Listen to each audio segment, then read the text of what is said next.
Hello and thanks for joining us for another episode of Mid-American Gardener. I'm your host, Tanisha Spain, and joining me in the studio today are two of my friends to talk about all things green and growing. We've got Marty and Jen here, so let's have them introduce themselves and tell you a little bit about them, and then off we go. So Marty, we'll start with you.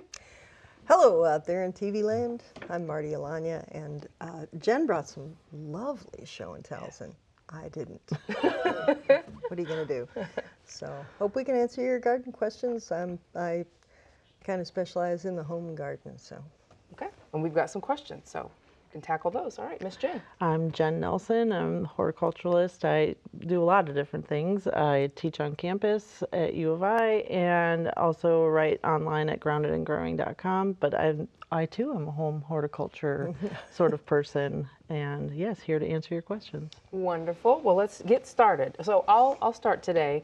A couple weeks ago, we had Kay Carnes on the show, and she brought a potato in from her pantry that was Sprouting Eyes, and kind of gave some tips about how to cut and how many pieces you can get off of one potato to start. So I went home and found one in my pantry that had started to grow some eyes, and I wanted you guys to take a look and maybe grade me on my prep here, and then let's talk a little bit about how to get these started. So both of you, we were talking before the show, and you both had some great points. So, and that's all just from one We'll just show large that to you. russet. Yeah. Can we get a zoom in on that? Yes. At all? Okay. There's So there's my 1, 2, tater. 3, 4. There's 5 pieces in there. And when I hold it up for the camera, then they all rush to one end because they're bashful. So anyway, can you see There we go. that a little better? Okay, there we go. So Jen, take it away. We were just talking about this. So some of them, I think you did really well. Some of them may be kind of going downhill. Like if they're getting kind of smushy, that's not necessarily good. Okay. But they're showing signs of life.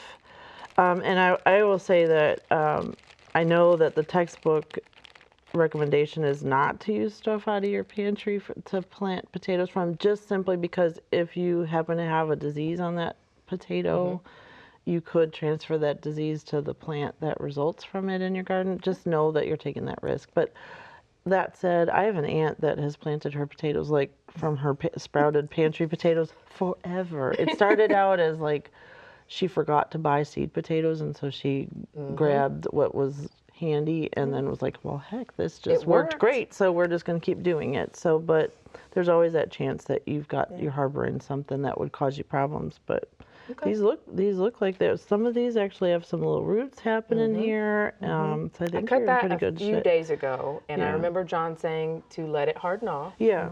Now, is now a time to put potatoes in the ground, or is it too early? It's a little early. March Usually early? like St. Patrick's Day, isn't that one of It's supposed the? to be traditionally, Yeah. you know, Mr. Potato. There we go. Right. From Ireland. But these, you could, I straw my garden. So if you put them in a row and then straw around them, they're not going to sprout, you know, in 3 days. Right. So you got some time there. They take a little bit, and then you'd be able to protect them from the frost a little bit. Yeah. They're not hard to grow. My potatoes, I stopped planting potatoes very deep a long time ago. I cut a row. I till a little bit or chop it up. I cut a little dredge about that deep with a hoe. Just drag it by. You just kind of you can rake it away. Loosen it up. Yep, I drop them. We were talking earlier about how far apart to plant potatoes. The larger varieties need about 1.5 feet to 2 feet. I mean, if you're getting the really monster ones, the other ones can be 12 inches, 15 inches apart. It's fine. And if you're growing for new potatoes, you can put them a foot apart. It's 10 or 12 inches because you're going to dig them up right away anyway. They don't need room. They're going to be little. So, but I mean, I trench that. I drop in my starts. I flip a little bit of dirt over them, and then I get straw. And I use a whole flake. I don't shake it up. You know, it comes off in those sections about that thick.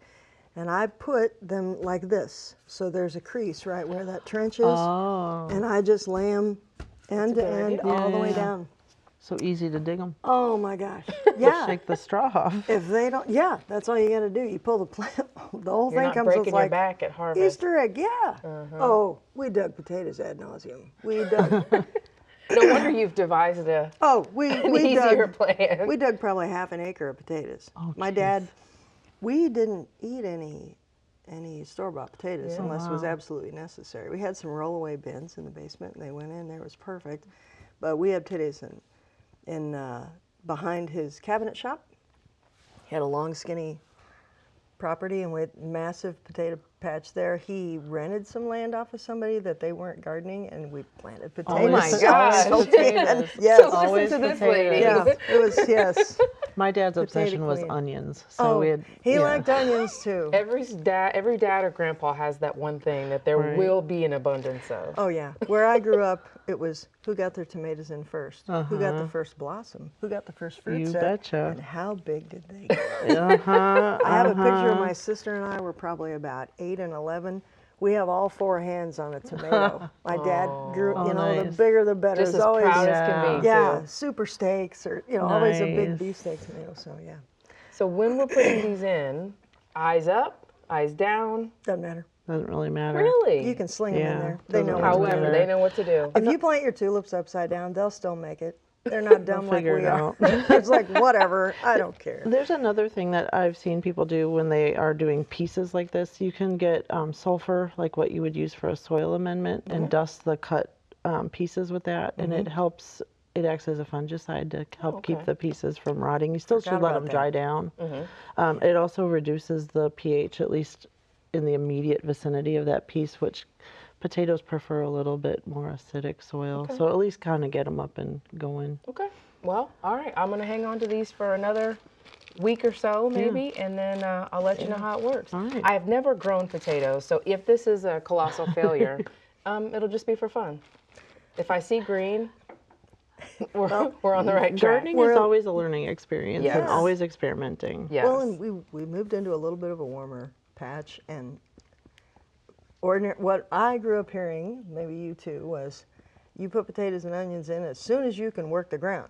So, you know. Yes, I it's experienced that growing it's up. like seeding radishes or lettuce. As soon as you can get them in, yeah, go, you know, because you have to beat your neighbor. I you can know, so. remember planting onions when it was like drizzling. Like now. Yeah, Yeah, like today, 38 it was degrees, so- 38 degrees and drizzling, Yeah. and being out there planting onions and having.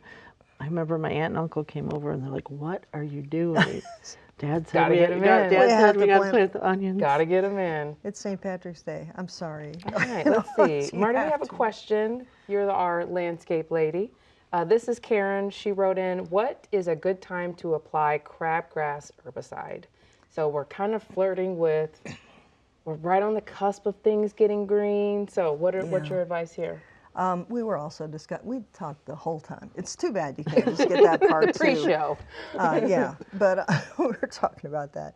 It has to be around 50-degree soil temperature, but not because of the herbicide. It's because the crabgrass seed germinates at the same temperature as lawngrass seed.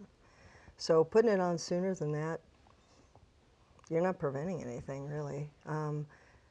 When it's warm enough for our grass seed to germinate, it's warm enough for crabgrass, which is a warm weather grass, to germinate. So you put it on, I'd say, I don't know, we were talking about when Jen said when the forsythia blooms. That's a good visual key. Oh, I'm time to go. all about having something like Oh, it's easy easy. to Visual. remember. Sure. Yeah. Yes. This triggers You this. can Absolutely. get fancier. You can get into growing yeah. degree days and track it on a map and like Yeah. I don't have time for that. No. I have no No. interest in getting down in the weeds about And that. all of that stuff, it's you know, it doesn't calculate in birds and squirrels. Right. Yeah, it just doesn't. And children, Yes. get out of that. Yes. I just plowed that up.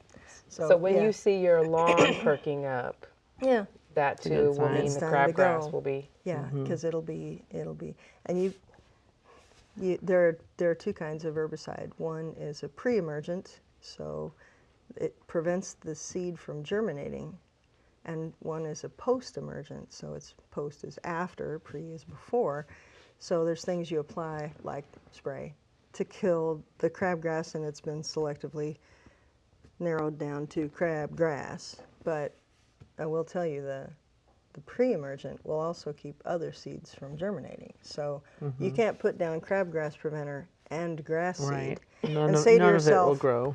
I'll only get lawn. No, no. You will get nothing. I'm sorry. That's not how it's going to work. Good to know. Good to know. With time to prepare. Yeah, Okay. so up 50 degree soil, or at least 55 during the day for a week or so. Yeah, mid-April probably. So.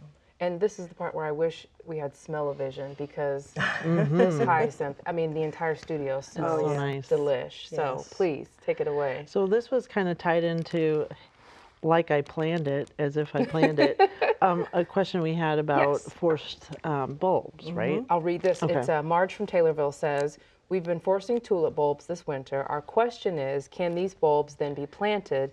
Will they grow again next year? Is it cold enough to put them, is it too cold to put them in the ground, or cold enough? I'm not sure which way that was supposed to go. So several questions in there. Yeah. Can they be planted out? Will they grow again next year? And is it still cold enough to put them in the ground? Well, it's kind of like all the most popular questions about forced bulbs in one. All in one. So I happen to bring hyacinth, which was forced to be blooming right now. But I always love, these are great for, like, you really want some spring and it's not quite spring yet. And the question of, could you plant these again? Yes, I've done it before. You're not going to go plant them outside now, though. You're going to treat this like a house plant and let it do its thing until the greens start to die back. And then The yellow. you start to yellow and eventually die, and then you can plant the bulbs basically any point during the growing season. I would say you could hold on to them until later, like August, like Fall, I with think. fall Yeah, but- time. But if you're worried you're going to forget about them or something, it wouldn't hurt to stick them in the ground sooner. But I always tell people that they won't necessarily flower this well the next year. They kind of, in my experience, they may need a recovery year to kind of rejuvenate. They'll catch up. They'll catch up eventually, yeah. And there's some in my yard that I've gotten as gifts and whatnot. And hyacinths in particular don't like the heavy soil we have around here. So anything you can do to kind of lighten up the soil so it's not weighing down heavy on them. But tulips, they will do fine. But definitely don't try to plant them outside now. Okay. Just treat them like a house plant. Yeah, if you're going to force them anyway, Right. enjoy them in the house. Enjoy now. them. Yes. Yeah, actually The enjoy them. fragrance Yeah. is just astounding. Now, when you put these out, let's say you put them out in a bed, are you just doing that to fatten them up, to, for them to recover, or will there be a second bloom?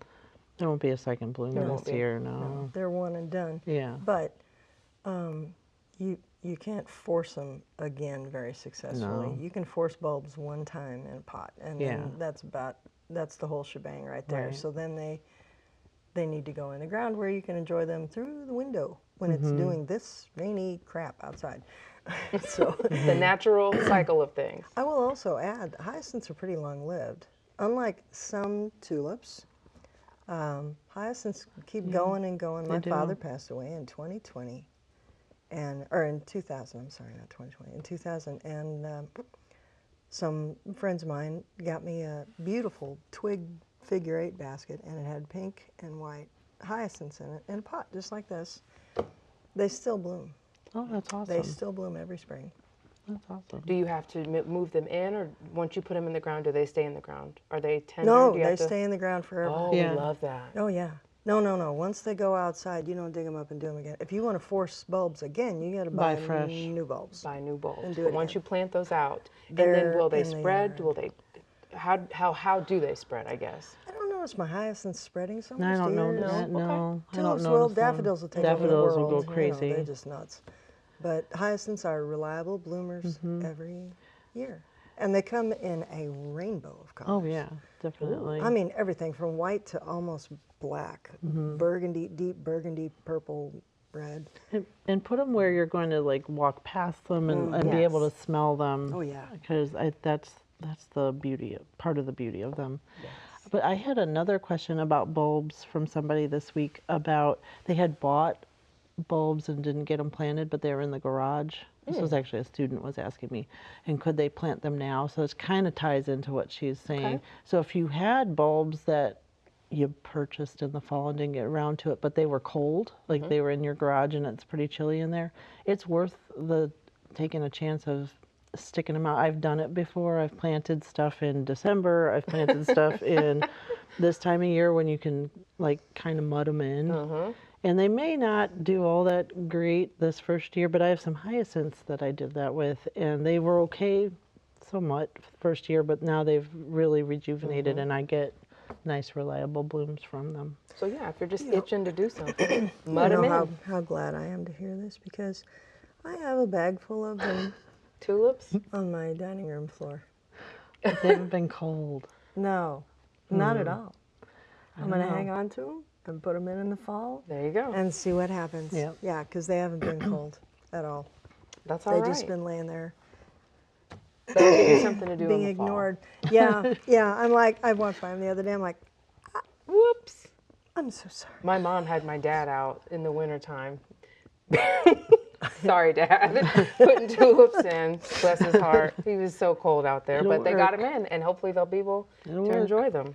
And also, oh, go go ahead. ahead. No, you. On tulips also, like I said, some varieties are really long-lived, and some varieties are not long-lived at all. Now, and people take great pains. My mom had a row of red tulips out by the driveway in full sun. They got driven over. Yeah, I mean, you we know, had the people same pulling kind, over the yeah. side. Yeah, they came up faithfully every year, and then we just leave them. She never picked them. No, she my never mom cut never them, did- brought them yeah. in. They were out around the mailbox, and they were down along the driveway, faithfully, a row of red tulips. And then when Dad would mow the first time, he'd mow them off. And that's all they got. Yeah. And I mean, centuries. It was crazy, you know, because I'm a 312 years old. So it was nutty. So these are I long-lived couldn't tulips. believe. I mean, yeah, they are something else. So do a little research when you want to plant tulips, and think about what you want them to do, because everybody wants them to last forever, but they don't necessarily last forever. There are Great different varieties that last longer. So I went to the grocery store, grocery shopping. Ah, And you sucker. know how it goes. The Yep. cart just sort of makes a right to the garden center, and the next thing you know, they jump in the cart. So I grabbed some of these lilies. I like the color. I really like dark. I like dark yeah. flowering plants. I think they're just exotic and gorgeous. They are. But I went down the checklist and I tried to look for some good-looking ones with no diseased, you know, they weren't squishy, and I tried to do all the things that you guys have taught me. So I'm hoping that I picked a good solid bag here, but I would love again to be graded. I think you Just did. like the Really, I think you potatoes. did really good because, like we both, Marty and I said, squishy is bad, crispy is bad. These are fleshy. Yeah, they're not moldy. You've got some signs of life coming from the bulbs. Yep. I don't know if you'll be able to see that through the plastic, but can we try another close-up? I can't wait to see This those. is the in action. this is Oh, the yeah, bulb. you can see it. Oh yeah, yeah. See, Like a little you can bit see of there's growth that. is good. If it's It's really backwards. growing a See, ton there's of growth, the is not sprout there, as good. and No. here is the bulb, and then there's another bulb here. But yeah, it's doing just fine. Excellent. Good Yeah, job. this is Thank great. you, And you see ladies. they kind of look kind of. It's backwards. I'm sorry. Keep using the wrong hand. They're kind of whitish with a little bit of brown flecks. This is the root end. You can see them kind of sticking up there a little bit. Yeah, these are perfectly I fine. hope they do really well. Now we can I expect start pictures. Those? Yeah, oh, of course. I will. Okay. If I can get them to bloom, I will definitely bring pictures. But can I start these? You know, Karen and Ella sometimes talk about pre-sprouting You can. their lilies or Mm-hmm. things in the house. Or would you just put this straight in the ground, you know, I'm Mother's lazy. Day weekend? I'd put them straight in the ground. Straight in the Yeah. ground. Yeah, and, not and you even can mess plant with them it. right after the threat of frost. I mean, Mm-hmm. again, they're not going to sprout right away. Like we were talking about the potatoes, they're not going to jump up overnight. So yeah, and Asiatic lilies. I love Asiatic lilies. Yes. They Oh, don't. just You don't gorgeous. have to do a thing. No, and they're they spread great. delightfully. Yes. They take out little bulbs, and they're lovely. They Yeah. are. Okay, great. Ooh, spring is coming, spring is coming. Okay, next question. Marty, this one will probably get you fired up. This is from Julie. She Is she says, gonna how kill can animals? Maybe I won't ask this question. No. She says, how can I get rid of moles and voles in my yard? I have 2 acres and they are everywhere. So who wants to tell her the bad news? Well, moles go after insects. So if you have a big mole infestation in your yard, you probably have grubs because moles eat insects. And by putting down some milky spore or treating for the white grub in your yard or your surrounding area, then you will eradicate the moles just because they'll leave. There's no buffet, so they just move on somewhere else where other grubs are living. Sadly, voles are like the blue jays of the rodent world. They use everybody else's everything, and they're horrible. They use the mole runs, which is convenient for them, and they don't eat bugs. They eat all your roots. expensive plants. They eat the roots of your plants. They'll eat the roots of your grass, but they prefer your expensive perennials. They tend to prefer the expensive They do, perennials in yeah. my Do they, yard. I mean, from the roots they eat it, or do they snap the stems? Like How the do you crown, know? like They crawl they're hanging underneath. out, like they're hanging out They all look winter, fine, just yeah. like Eating eating all from the beneath. roots. Oh And my then you're gosh. like, I just planted this Why and it looked isn't- fine. Why isn't it yeah. coming up? It was And so great yeah. last summer. And it's gone. Because It was it's dead. tasty. It was a tasty Yeah. treat. Like they set up shop underneath it for the winter. Wow. They're Yeah. horrible. Okay. Oh, they're awful. They really are, and they're hard to eradicate. And cats don't like them either. They must. They must they're- not taste good. They must not don't taste know. good, and their hair is real fine, and I don't think they like because it's. they don't Oh. like it. However, getting mouse traps and setting them near the entrance holes, and you'll find the entrance holes. You can trap what them I've like done, that, too. but I mean they are really, really hard to get rid of because they eat stuff you can't bait for. Right. I don't know if like mouse or rat bait, like tomcat mouse chunks, would work for those, and also and you we're can't. talking on 2 acres of property. Like, that's yeah. a lot. I was gonna say you need to maybe try. Well, and just- putting baits outside is not a great idea. That's the thing. I was just gonna say, you don't want I mean, you're gonna kill all your squirrels and rabbits, Yes. and that may not be the worst. Okay, darn. No, you don't want to do that. So anyway, Stay focused, but also Marty. focus. Okay, groundhogs, possums, all those. Dogs and cats are susceptible to that too. Right. I mean, that's not the best idea. Yeah, trapping them is about. It's going to be the a tough best. battle. It is. is. You can get those snap traps. They're plastic. You just squeeze them on the back. I had a client who called her an exterminator. She's like, they're killing everything out. And he said, well, I can put out traps. You don't even have to bait them. You can put them out empty. Put them right where the hole comes out, In the and they'll run. just crawl out and go, what's going? And Yeah. And that's that. it's really too bad you can't witness it. But okay. Yeah, no, I've had similar struggles at my house, and I've used traps. Yeah. They seem to kind of like With a lot moles of or voles? with voles, and people confuse them all the time. No, like a voles are vole small. looks like a field mouse, so it's got a short tail and it's got short tail and big ears. Short where a mouse tail- has little ears and a big tail. Yeah. Okay. Yeah. They do look like Look like a little. a chunky mouse. A little short-tailed, but their tail's only about Yeah. 3/4 of an inch long or half. If- They're real, and they're real slick, like a mole. They have a really fine coat. Moles can be like this big. Voles are like 3 inches long. And They're really moles can little. be really deceptive. You can have a ton of damage. They're territorial, so you can have all kinds of holes and runs, but it's like one mole. Yes. And if you figure out what the main run is, and you can kind of see it like raises up the turf and stomp it down and like figure out if it comes back up in 24 It's a hours, whole that's a thing. main Yeah. thing. Yeah, it's like You war. spent all night being mad at you, digging War, out of but you. they do make a underground trap for moles that Yes. is just horrifically. Oh, Look it's that up awful. on your own time. Yeah, look that one up. Yes. It looks medieval. Yeah, oh, it is, yeah. But Ka-changa. it's like pre-buried.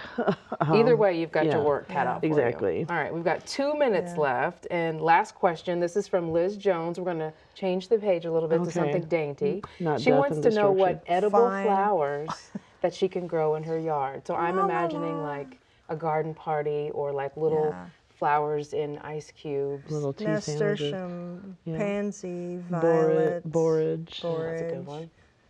lavender. Like any of them. Yeah. Okay. Yeah. I mean, All right. Just for garnish or, you know, like just well, I mean, people do flavor things with lavender. You dry the flowers and you use them in flavoring. So Lavender's been really trendy lately. Even at Starbucks, you been. can get lavender It has added. been. lavender's been my favorite for ever. I have Okay. a good cookie So recipe one more with it. time, rattle off some edible flowers just for those wanting to make a list. Which ones did you guys say? Nasturtium, pansy, anything in the violet family, Borage. Okay. lavender, There you Yeah, have it, ma'am. lavender's a good one. our I'm trying to think of something that's I think not rose petals, purple. rose petals are, petals, but you have to yeah. remove Not the commercial ones. not right? the commercial No, ones. I don't want those. But Right. I think usually people remove the base of the petal on roses because it's bitter. But Okay. But the colored, the part where, because they're all white at the bottom and then they color up as they go. So yeah, Okay. you snip that off. We will leave it there, ladies. Thank you Sounds so great. much for coming in. It goes so fast. Thank you so much for It watching. does. If you've got questions for us, you can send them in to yourgarden@gmail.com or look for us on socials. Just search for Mid American Gardener, and we will see you next week. Thanks for watching. Good night.